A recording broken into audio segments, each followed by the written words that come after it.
That person, while at rest, will burn less calories than someone who weighs the exact same but didn't have to lose that weight. Hey, what's going on? My name is Schuyler Diehm. I am a men's fat loss coach, and in this video, not only are we going to be diving into the dark history of the calorie, where it came from, what's occurred since then, but we're also going to talk about, does counting calories work?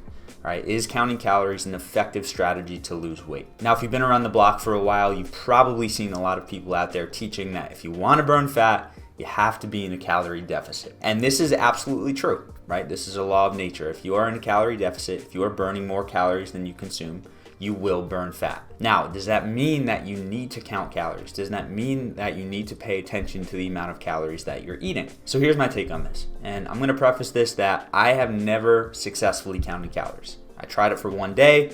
I was not a fan. My lifestyle and the way that I structure my fat loss strategies is very effective and it doesn't require counting calories.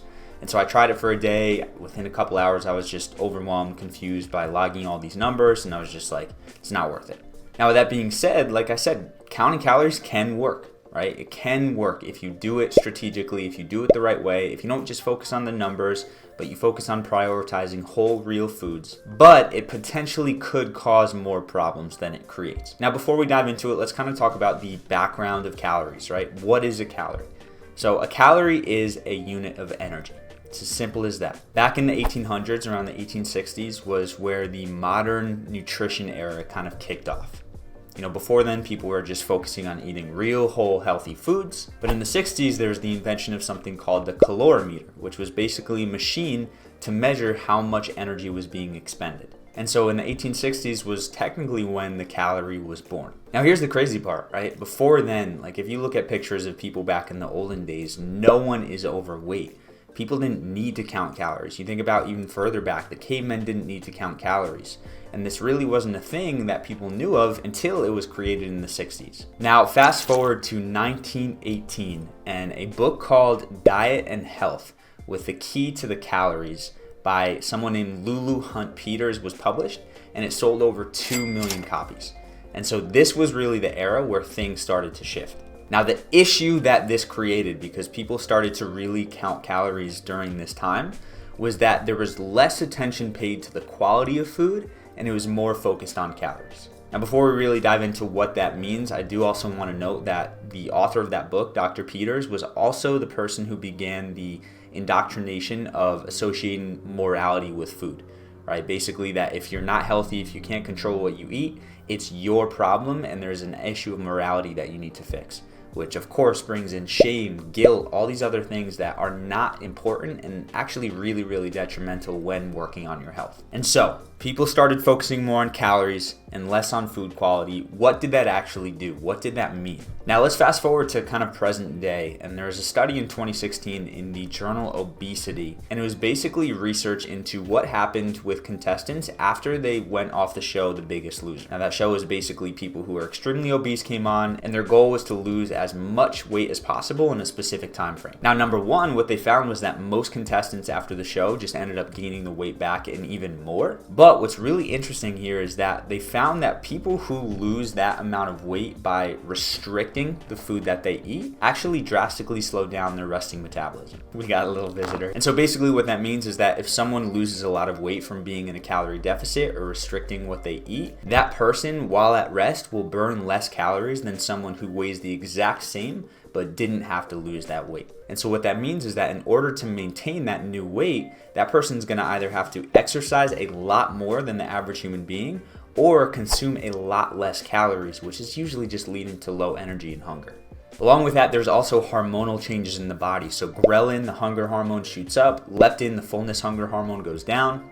And so it's a really difficult thing to do, right? If you're in that position where you've been on a restrictive diet, you'll find that it's so much more difficult to maintain that weight than every other human being out there. Now, firsthand, that may be a little overwhelming, and we'll talk about a strategy in a little bit about how to actually manage that and not have those effects. But I really wanted to pre-frame that before we talk about, does counting calories actually work, right? If we're thinking about counting calories, yes, it works. Like I said, it's a law. But as far as fat loss strategies go, I really believe it's one of the worst out there. It's one of the most detrimental because it messes with our idea of food. It doesn't include this idea of high quality foods, low quality foods, and there's a lot more that goes into it, which we'll kind of dive into now. And so if we look at calories, right?